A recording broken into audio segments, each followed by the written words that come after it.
안녕하세요. 저는 시를 쓰고 노래를 부르고 문학 박사인 조창규입니다.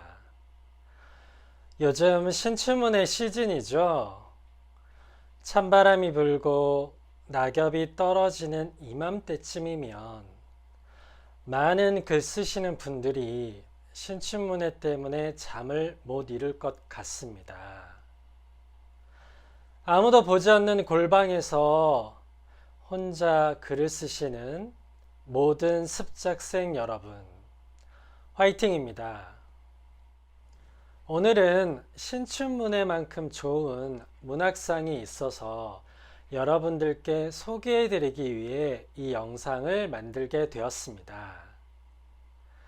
그 좋은 문학상은 바로 신라문학대상인데요. 신라문학대상은 신라 천년의 찬란한 문화예술의 전통을 계승하고 역량 있는 작가를 발굴하여 새로운 민족 문학의 진로를 개척하기 위해서 제정된 상입니다. 신라문학대상의 응모 기간은 2022년 올해는 10월 1일부터 11월 15일까지입니다. 그러니까 약 한 달 정도 기간이 남아있는 것이죠. 모집 부분은 시, 소설, 시조, 수필 이렇게 네 가지 분야를 모집하게 되는데 시 같은 경우 상금이 500만 원입니다.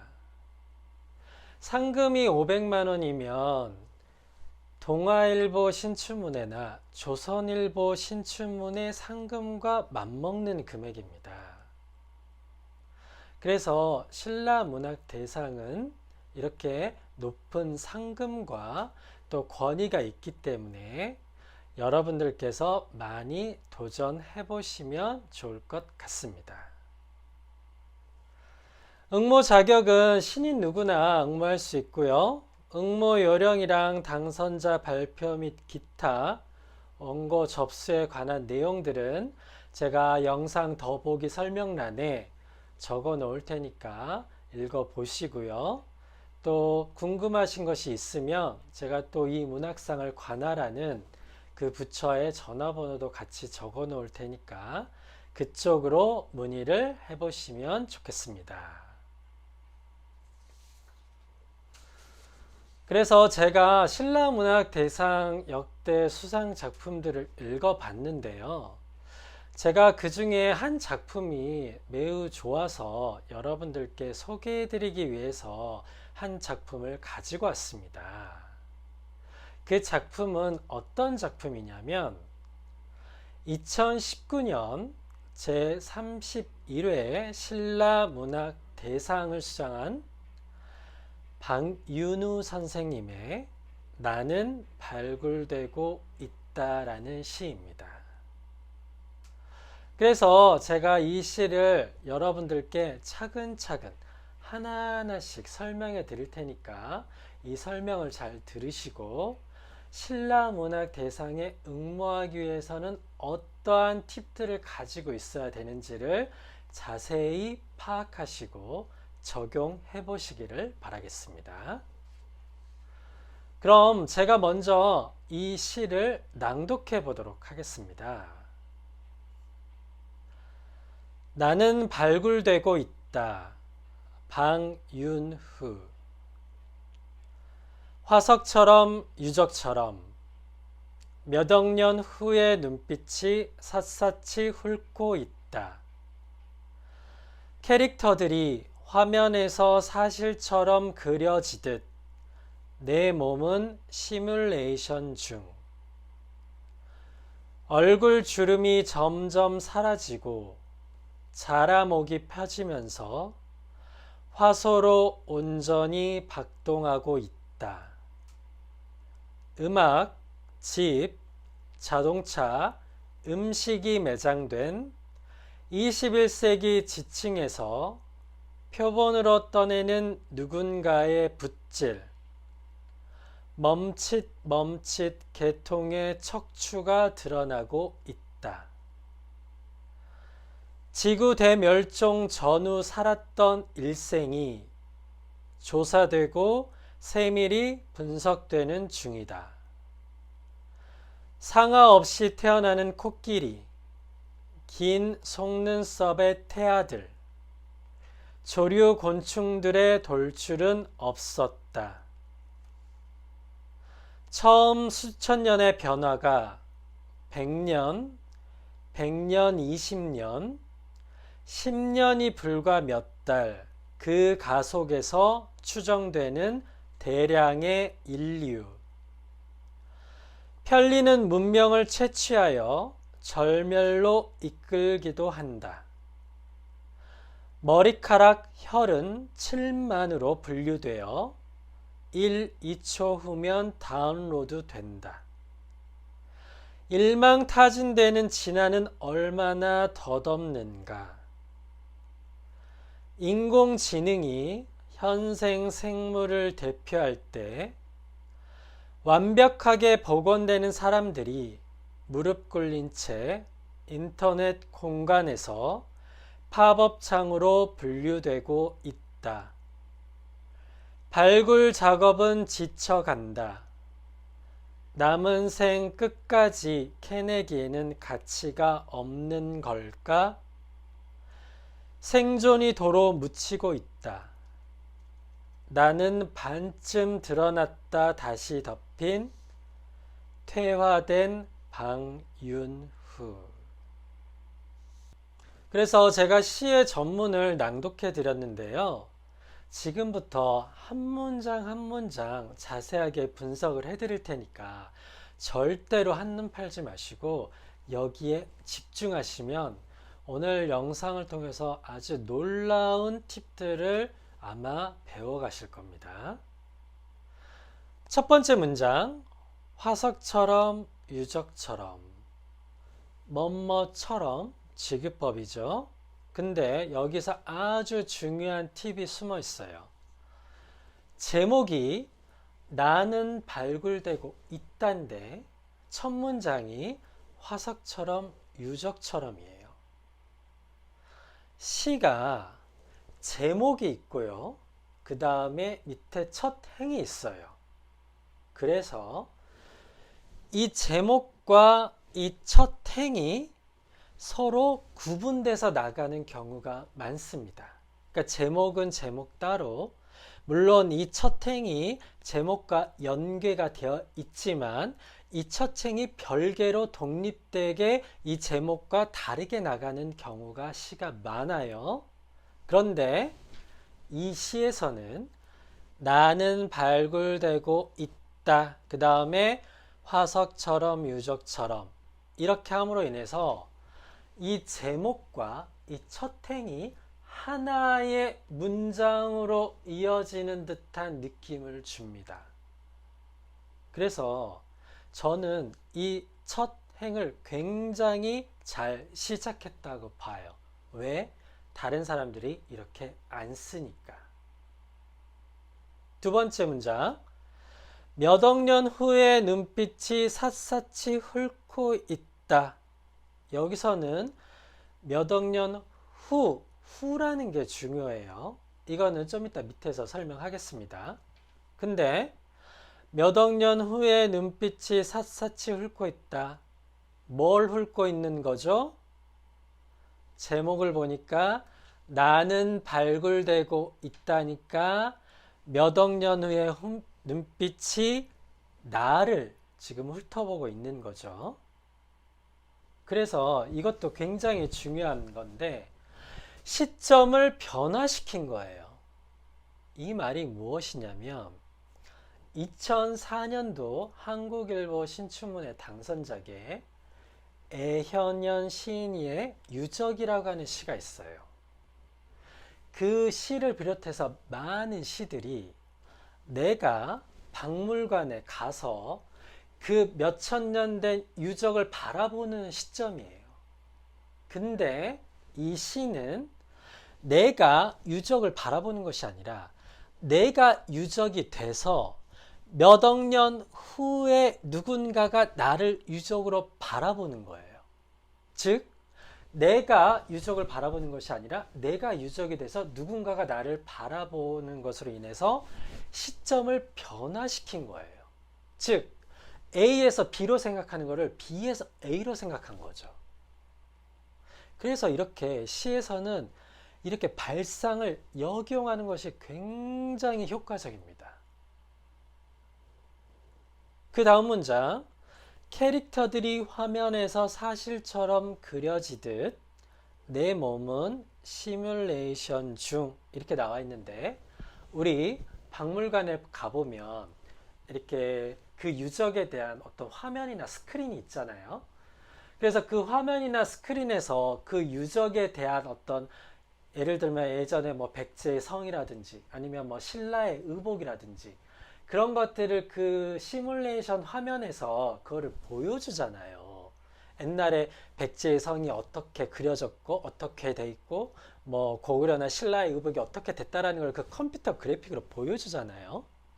지금은 내가 유적이기 때문에 몇 억 년 후에 누군가가 나를 그런 캐릭터로 이 화면으로 내가 시뮬레이션 되는 것을 지금 보고 있는 거예요.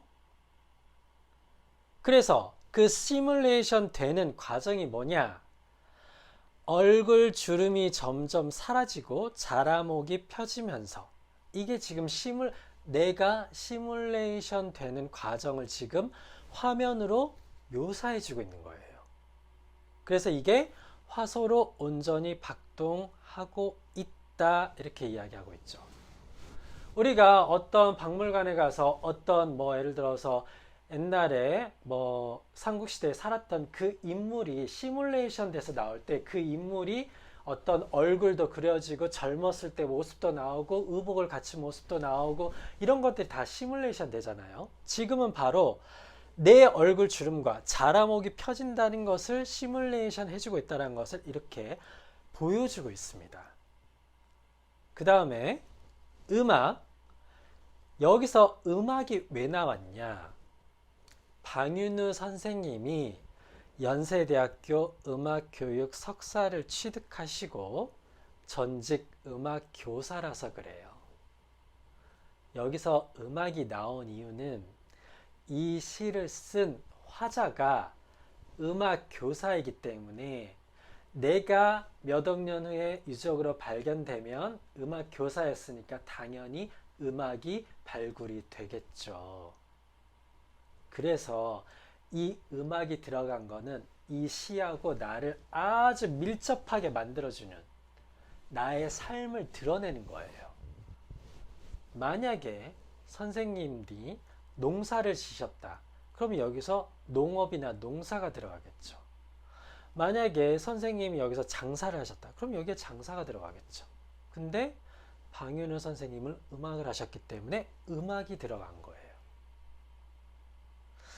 그리고 집, 자동차, 음식 이거는 다 누구나 평범한 건데 음악은 오직 그 화자를 정확하게 지칭하고 있다는 거 기억해 주시고요.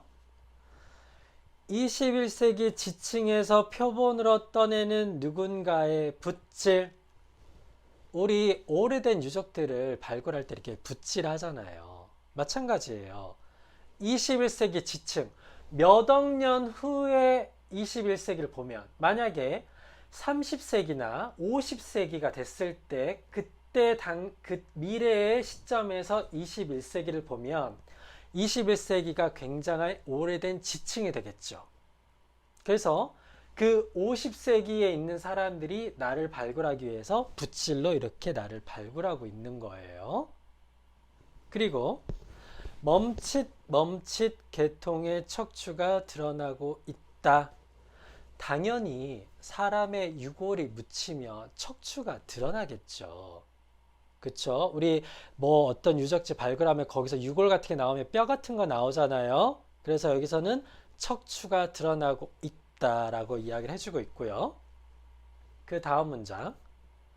지구 대멸종 전후 살았던 일생이 조사되고 세밀히 분석되는 중이다. 여기 보니까 왜 지구 대멸종이 나왔냐면 이 시적인 화자가 지층에 묻힐 수밖에 없었던 이유가 지구가 대멸종이 되었기 때문이라고 이렇게 이야기를 해주고 있는 거예요. 더 쉽게 설명할게요.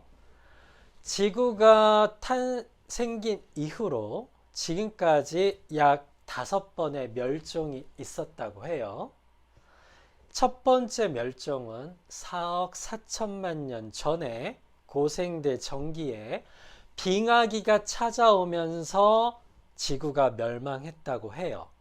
근데 최근에 지구 대멸종의 징조가 보이죠? 어떤 징조가 보여요? 지금 우크라이나랑 러시아랑 서로 전쟁하고 있죠. 근데 러시아가 어때요? 계속 핵을 쏘겠다고 위협하죠. 만약에 러시아가 핵을 쏘게 되면 지구가 어떻게 될까요? 지구는 6번째 종말을 맞게 될 겁니다. 그래서 이 시적인 화자는 지구 대멸종이 일어나서 본인이 지금 묻혀서 이 묻힌 게 30세기가 지나면 몇 수억 년이 지난 거니까 그때 가서는 다시 지구가 사람도 많아지겠죠. 지금은 멸종했지만 그러면 그 몇 억 년 후에 사람이 지구 멸종됐던 나를 발굴하고 있을 거야 라고 이렇게 상상력을 동원해서 쓰고 있어요. 그 다음에 상아 없이 태어나는 코끼리. 요새 코끼리가 상아가 없이 태어난대요. 왜 그런가 봤더니 그 하도 밀렵꾼들이 이 코끼리를 많이 잡아가지고 코끼리의 암컷 코끼리의 뭐 몇 퍼센트인가가 점점 그 비중이 높아지고 있다고 해요. 상아를 안 갖고 태어난대요. 그래서 상아 없이 태어나는 코끼리, 그리고 긴 속눈썹의 태아들, 그리고 요새 아이들이 그 속눈썹이 되게 길대요. 이것도 어떻게 보면 진화의 과정인데 그 요새 이제 환경오염이나 미세먼지가 심하니까 아이들이 이렇게 속눈썹이 길게 태어난대요. 그래서 상아 없이 태어나는 코끼리, 긴 속눈썹의 태아들, 이거는 지금 현재 21세기의 상황을 나타내주고 있는 이미지예요. 그래서 내가 지구 대멸종이 되면서 나도 묻히면서 이 21세기의 현상들도 같이 이야기를 해주고 있는데 조류 곤충들의 돌출은 없었다라고 했는데 이것이 없었다라고 이야기를 해요. 여기서 아이러니가 발생합니다. 아이러니라고 하는 것은 모순이에요. 그래서 왜 아이러니가 발생하냐? 내가 지금 유적으로 묻혀 있어요. 지구가 멸종해서. 그러면 나랑 같이 동시대에 살았던 그 상아 없는 코끼리랑 그리고 속눈썹이 긴 태아들도 당연히 지층에 묻혀 있겠죠. 그래서 이런 것들이 묻혀 있었다라고 얘기해줘도 되지만 여기서는 시적으로는 돌출은 없었다라고 약간 반어적으로 이야기를 해주면 이 동시대 안에서도 나는 묻히고 어떤 것은 묻히지 않았다라는 게 이렇게 대비가 되면서 시적으로 나하고 이 상아 없는 코끼리가 같이 묻혔다라는 것보다는 나하고 이 상아 없는 코끼리가 같이 묻히지 않았다라고 얘기하는 게 시적으로는 훨씬 더 뭔가 어긋나면서 실적으로 뭔가 훨씬 더 파생적이면서 약간 균열이 일어나요. 그래서 예상되는 흐름, 내가 묻혔으니까 나랑 같이 있던 동시대도 같이 묻힐 거야, 이게 아니고 나는 묻혔지만 이거는 묻히지 않았어, 이렇게 사람들이 생각하는 그거를 반대로 생각하는 거죠. 어긋나게 생각하는 거죠. 그 다음에 처음 수천 년의 변화가 100년, 100년, 20년, 10년이 불과 몇 달 그 가속에서 이렇게 이야기를 하는데 우리 뭐 박물관이나 어떤 거기 가서 시뮬레이션 보면 그 뭐 3,000년 전에 4,000년 전의 역사가 단 몇 초 만에 이렇게 그 시뮬레이션 돼서 나오잖아요. 그래서 당연히 몇 억 년 후에 기술이 더 발전하겠죠. 그 기술이 발전하니까 이런 모든 유적들을 수천 년이라고 하는 이 시간이나 뭐 수백 년이라고 하는 이 시간을 단 몇 달 만에 이런 것들을 복원해낼 수 있는 기술이 있다. 그래서 그 기술들을 통해서 이 21세기의 지층에 묻혀있던 대량의 인류를 지금 복원하고 있다라고 이렇게 이야기를 해주고 있습니다. 그리고 편리는 문명을 채취하여 절멸로 이끌기도 한다. 여기서 편리라고 하는 것은 편하고 이로우며 이용하기 쉬움이란 뜻이고요. 여기서 절멸이라고 하는 것은 아주 없어짐이라고 하는 뜻인데 저는 이 절멸도 잘 쓴 것 같아요. 왜? 위에서 지구 대멸종이라고 하는 단어가 나왔기 때문에 여기서는 멸종을 쓴 게 아니고 이 멸종과 비슷한 단어인 절멸로 단어를 바꿔준 거예요. 그 다음에 머리카락, 혈은 침만으로 분류되어 2초 후면 다운로드 된다. 그러겠죠. 현대도 머리카락이나 뭐 피 한 방울 가지고도 모든 것을 다 복원해내잖아요. 그리고 일망타진되는 진화는 얼마나 덧없는가. 우리 일망타진이라고 하는 뜻은 그물을 쳐서 고기를 다 잡는다라는 말인데 위에서 보니까 이런 머리카락, 혈흔, 땀방울을 통해서 1, 2초 후면 이 모든 것들이 다운된다라는 것을 일망타진하다라고 이야기를 해주고 있고 이렇게 기술이 진화되는 것이 기술 문명이 발전하는 것이 얼마나 덫이 없는가라고 물어보고 있는 거죠. 우리가 기술이 발전하면 오히려 소외되는 게 뭐예요?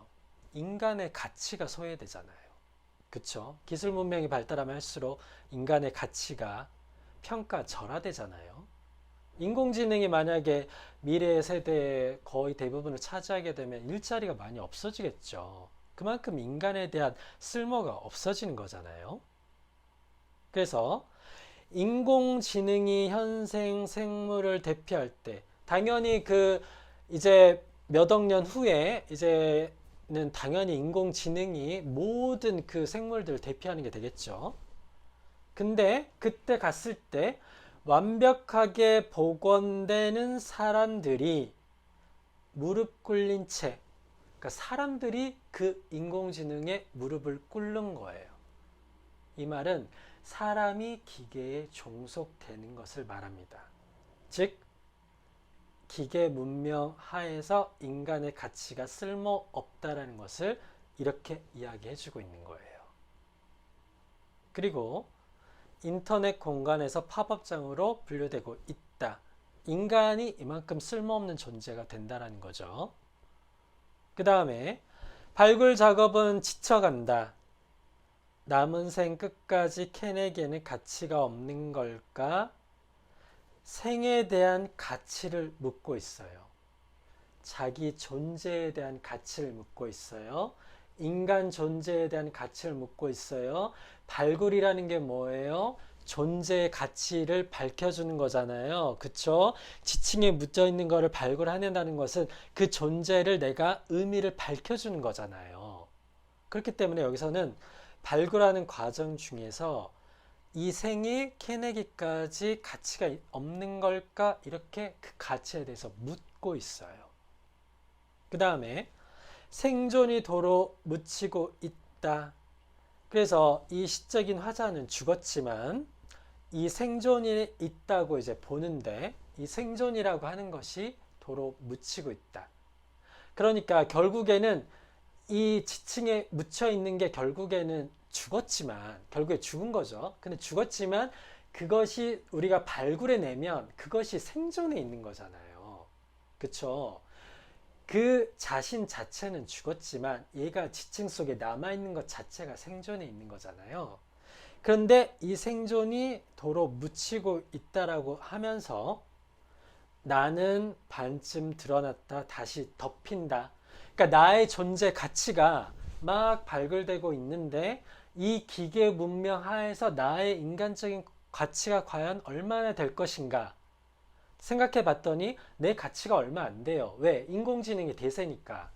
그렇기 때문에 나는 더 이상 발굴되지 못하고 묻혀버리는 거예요. 왜? 나는 발굴될 만한 가치가 없기 때문에. 그래서 나는 반쯤 드러났다 다시 덮인 퇴화된 방윤후 이렇게 얘기를 했는데 저는 이 마지막 문장을 보면서 야 진짜 기가 막히게 썼다. 시에서 자기의 이름을 드러내는 거는 진짜 이거는 금기예요. 금기. 응모작에 보면은 절대로 응모요령의 시에 자기 이름을 밝히지 말라고 나와 있어요. 근데 이거는 본인의 이름이 시어가 돼버린 거예요. 그래서 나는 반쯤 드러났다 다시 옆에 퇴화된 방윤후. 왜? 나를 발굴하고 있으니까. 내 이름을 밝혀주는 게 여기서는 당연히 허용이 되는 거죠. 그래서 저는 이 시를 보면서 야 진짜 이 마지막 문장 기가 막히게 썼다. 누구도 이렇게 쓰질 않는데 나는 발굴되고 있다. 이 나의 진짜 깊게 깊게 발굴해서 들어가서 이 정도까지 시가 완성이 됐구나. 저는 그래서 이 마지막 문장이 이 앞에 시도 되게 좋았습니다만 이 마지막 문장이 그냥 당선을 그냥 확정하는 그런 문장이었다고 봐요. 더 고민할 필요도 없이. 그래서 제가 오늘은 신라문학대상 그 작품 중에서 한 작품을 이제 선생님들께 이제 소개를 해드렸는데요. 박윤우 선생님은 이제 제 수업을 들으셨는데 그 들으시는 수강생 분들 중에서 가장 열심히 하셨어요. 시에 대한 열정이 가장 넘치시는 분이셨어요. 그래서 이렇게 신라문학대상도 수상하시고 시집도 나는 발굴되고 있다라고 하는 시집을 내셨죠. 천년의 시작에서 냈는데요. 작년에 나왔는데 그 시집도 좋더라고요. 그래서 하나의 어떤 등단과 시집을 내는 어떤 모범을 보여주셨어요. 뭐냐면 이렇게 문학상을 수상하면서 이 문학상을 발판으로 시집을 내는 것. 이게 어떻게 보면 하나의 가장 전형적인 어떤 그래도 괜찮은 등단 방법이고 괜찮게 시집을 내는 방법이에요.